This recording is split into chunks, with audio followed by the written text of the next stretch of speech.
Hey, folks, welcome to the Alliance Pro Wrestling Network podcast. I'm your host, Lewis Carlin. Thank you so much for joining me today. Will we ever see WWE Champion Drew McIntyre going one on one with New Japan Pro Wrestling superstar Kazuchika Okada? According to Drew McIntyre, it's never say never. Drew McIntyre speaking with Sportskeeda, Drew McIntyre said that he doesn't want to rule the match out entirely, believing that the WWE has shown it is open for business. He says, I'm not going to say that we're never going to see it ever, but I will say that I like to have fun and I like to play out things online. So if you notice anything weird about something I say or something I do, there's generally a reason behind it, as you noticed. But that's a match I'd love to have if ever possible. As we've seen over the last few years with all different companies in the world, people working together, WWE is always open for business if it's the right situation. Really? When has the WWE worked with another company? I'm sorry, but I just had to throw that in there. I can't think of maybe Evolve. They worked with Evolve. I can't think of them working with another major company. But anyway, if it makes sense for business, then that would be the match I would love to have. And if I'm mistaken, if they have worked with a major company, and I'm just blanking out here, just remind me in the comments. But I don't think they've ever had. But anyway, back to the topic at hand. Um, Kazuchika Okada has in the past said that he's mentioned that he would like to take part in a supercard featuring wrestlers of major promotions under one roof. So that's Kazuchika Okada. So it's never say never. I think it would be a good match if it was Drew McIntyre against Kazuchika Okada. I think that would be a good match. I think there would be a lot of interest behind it. But like I said, Drew McIntyre seems like he wants it because Ichiro Okada would appears to be up for it. But is Vince McMahon up for it? Is New Japan Pro Wrestling CEO Takami Obari, is he up for it? I don't know. Does it make sense for, the thing with the WWE is they won't go into business. Drew McIntyre says they're open for business, but they won't go into business unless they're benefiting more than the company that they're going into business with. And that's just the bottom line. I mean, for example, there was a rumor that they were going to they were going to partner up with the MLW, but they wanted to use MLW as to get more NXT, lesser known NXT talent TV time. So they were basically. It seemed like they were expecting MLW to jump on that and MLW to give the TV time to the NXT lesser known talents. But Court Bauer wasn't having it, and he said if there's going to be a partnership, it has to equal out on both ends, and it doesn't look like that partnership's going to happen. Which I'm cool with, and good for Court Bauer for sticking to his guns and not bowing down there to to the superpowers of the WWE and Vince McMahon. But yeah, so can it happen? Of course, never say never. The match could definitely happen. But is it likely? No, no, it's not likely at all. I don't. Even if it's not Drew McIntyre, and I know Drew McIntyre, he tweeted out a few weeks ago. He wrote, "On Monday, Kofi will accept his doom at my hands." And if you look at the first letters, he spelled out the word Okada. So on Monday, O, Coffee, K, accept, A, D, doom, A, at A. So he spelled out Okada, meaning he wants Okada. Okay, so he's trying to create some interest there, but I don't really see it happening. I see New Japan Pro Wrestling sticking with AEW. They get the partnership with Impact Wrestling right now, so I see them working those companies. I don't see them work with the WWE. And again, I'll say it again: never say never. It could happen. There could be a super show, even if it's a one-off thing, like at the Tokyo Dome, or maybe we could have the Shea Stadium card. Another show at the Shea Stadium doesn't exist anymore, so it'd have to be at City Field. City Field. Blanking out there for a second. I'm thinking of 1972, Bruno against Pedro at the Shea Stadium. But yeah, it would have to be at City Field. Maybe we can have a mega card there, or like at a stadium card or something like that. But it could be a one-off thing, and we could have. Okada hasn't mentioned that. he specifically wants Drew McIntyre. He hasn't put any quotes out there. The only thing he said, as I mentioned, is he wants to take part in a supercard featuring wrestlers from major promotions under one roof.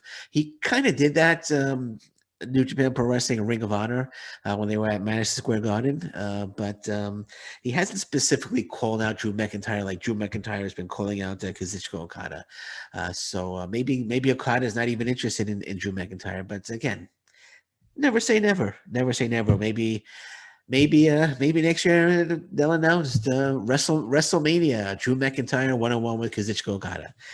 You never know. Or at Wrestle Kingdom, Drew McIntyre shows up and challenges Kazuchika Okada to a match. Never say never. But you know what? I'm gonna say never.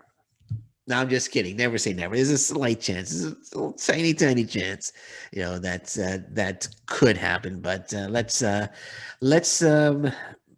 bet any money on it, and let's not lose any sleep over it. I'll leave it at that. Okay, Impact Wrestling Ultimate X returns. Impact Wrestling announces the return of Ultimate X at Slammiversary. SE Scoops reporting, it says Impact Wrestling has announced that Josh Alexander will defend the X Division Championship at Slammiversary next month in an Ultimate X match. Impact announced today that he'll face Trey Miguel, Ace Austin, Chris Bay, Rohit Raju, and Petey Williams on July 17th Slammiversary. This is going to be a hell of a match. I don't like how they got to the match, though. They had the number one contenders match at Against All Odds, which was Petey Williams, Trey Miguel, Ace Austin, Chris Bay, and Rohit Raju. Wrestling to see who will be the number one contender. Madman Fulton interfered. It was called a no contest, and that got us to the Ultimate X match, which we'll be having on July 17th.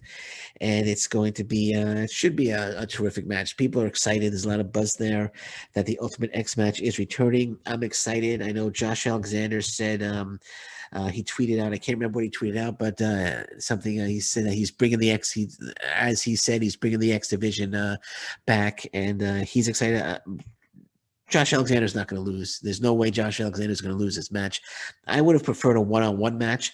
I was hoping it would have been Josh Alexander one-on-one against Trey Miguel. I think that would have been a great match. I thought Petey Williams would have been an outside winner of that four-way dance to determine the number one contender. But I'm sorry, the five-way match at Against All Odds. But wasn't meant to be, and it's now walking weapon Josh Alexander defending the X Division Championship against, again, Trey Miguel, Ace Austin, Chris Bay, Rohit Raju, and Petey Williams, Slammiversary, Ultimate X, and all hope of Josh Alexander getting his wish of a match with Samoa Joe, unfortunately, is now dead in the water, because as we know, Samoa Joe is back in NXT.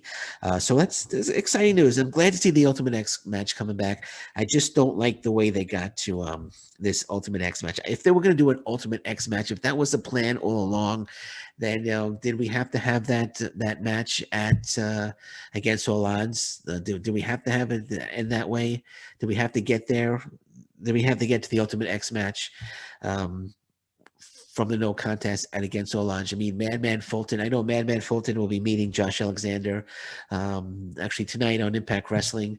But what does that really do for Madman Fulton? I mean, it makes him look like a monster, but he kind of ruined the opportunity for his guy Ace Austin to become the number one contender. So it really made no sense for him to kind of interfere if he was just gonna, if the referee was just gonna call it a no contest. And since when does interference as a referee cause? They want to get to this Ultimate X match, and that's how he did it. I just kind of wish that they went in another direction. So Rosemary was interviewed by the Angle Podcast, and she had indicated which former WWE stars that she would like to see in Impact Wrestling. Rosemary names the Iconics and former Knockouts champion Chelsea Green / Laurel, also known as Laurel Van Ness. So I would love to see them back in Impact Wrestling too. Maybe Rosemary could, persuade them to sign with Impact Wrestling. I think the Iconics are going to sign with Impact Wrestling. I think it makes the most sense for them because we have a great tag team in Tasha Steelz and Kiera Hogan. And I think the Iconics will be a great opponent for the Impact Wrestling Knockouts Tag Team Champions, Fire and Flavor. I think that would be a great feud. So I'm hoping the Iconics do sign with Impact Wrestling. So Rosemary, get on the phone, try to persuade them to come on in, and let's get them into Impact Wrestling. And speaking of released WWE stars, multiple WWE stars that were released are asking the WWE to cancel the non-compete clauses. This is Ringside News reporting. It says WWE released a lot of people over the last couple of months. Those releases typically come with a 90-day non-compete clause, meaning that superstars can't work for any other televised promotion or company during that 3-month window. Those superstars also continue to get paid for those 3 months, but some don't want that deal.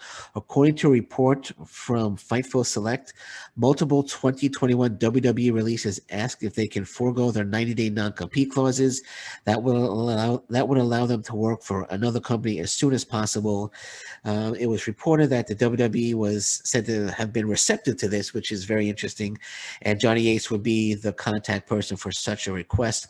It's not clear if the wrestlers will still get paid for that period of this time, but the WWE seems to be getting lenient when it comes to non-compete clauses. So it doesn't mention which wrestlers are asking for this 90-day non-compete to be waived, but I'm guessing it's Aleister Black. I'm guessing the Iconics as well, and I would imagine Braun Strowman, because Braun Strowman's could be making a lot of money with AEW. So can Aleister Black. So, and I don't know. Like I said, I don't know how much they're getting paid to for this 90-day non-compete. 1 second. Sorry about that. Had a flip on the power there. I was about to run out of power. So I don't know how much they get paid during this non-compete, but a lot of them, as they're getting paid, they want to forego that and they want to sign with another company. They want to get the next stage in their career going. So I wouldn't be surprised. I hopefully the 90-day non-competes for the wrestlers that are asking will be waived. And I'm thinking, if a few ask and WWE does waive them, I would imagine that they would all ask to see if the 90-day non-compete will get waived, and hopefully it does. I would love to see Aleister Black. It was rumored that Aleister Black is as good as signed as soon as he's able to with AEW. I know Mark Henry has interest in Braun Strowman, bringing him into AEW. Impact Wrestling, they have interest in a lot of wrestlers as well. The Iconics being one, Laurel Van Ness being another, Buddy Murphy they're interested. So let's see. We'll see if the WWE will waive this 90-day non-compete and allow wrestlers to sign with other companies sooner than expected. So New Japan Pro Wrestling has announced two more title matches for let's see if I can find it here. Give me 1 second. Okay, as I'm looking for that, let me just talk about for a second Brutus the Barber Beefcake. Brutus the Barber Beefcake unfortunately seems to be going through some health issues.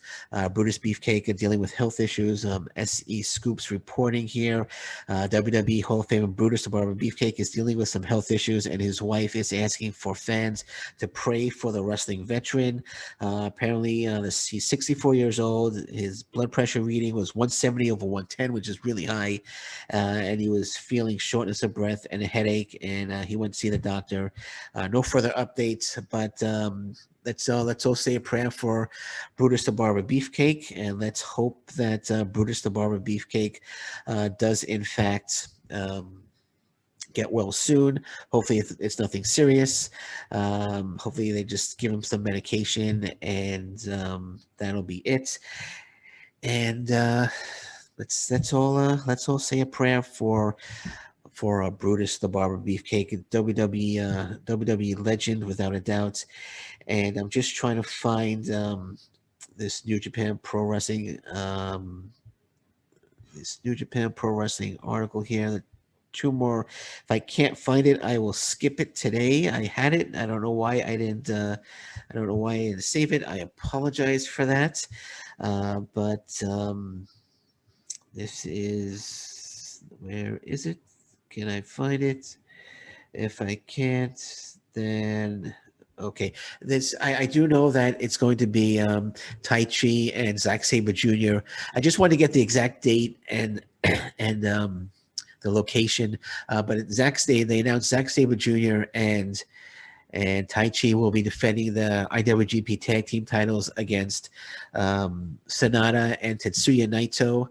And the other title match will be for the IWGP Junior Heavyweight Championship, El Desperado defending against Taiji Ishimori. So those are the two matches that have been announced by New Japan Pro Wrestling. I'm sorry, I don't have the dates, but they're coming up, I believe, in July, those matches. So two more title matches for New Japan Pro Wrestling, in addition to the huge match that they announced, which is, of course, Shingo Takagi defending his IWGP Heavyweight Championship against Kota Ibushi at Wrestle Grand Slam on July 25th.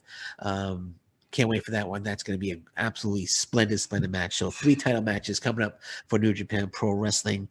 They're not all on the same show. They're on different shows. But again, I'll get that information tomorrow. I do apologize. I should have been a little more prepared, but I'll get that information for tomorrow. And last but not least, Matt Cardona. Matt Cardona says his goal is not getting back to the WWE. It says here, this is Ringside News. Matt Cardona was released from the WWE last year and spent the pandemic planning out his next moves. He knows that the WWE is still out there. He's working for Impact Wrestling under a short deal, but his goal is not to get back to the WWE right now.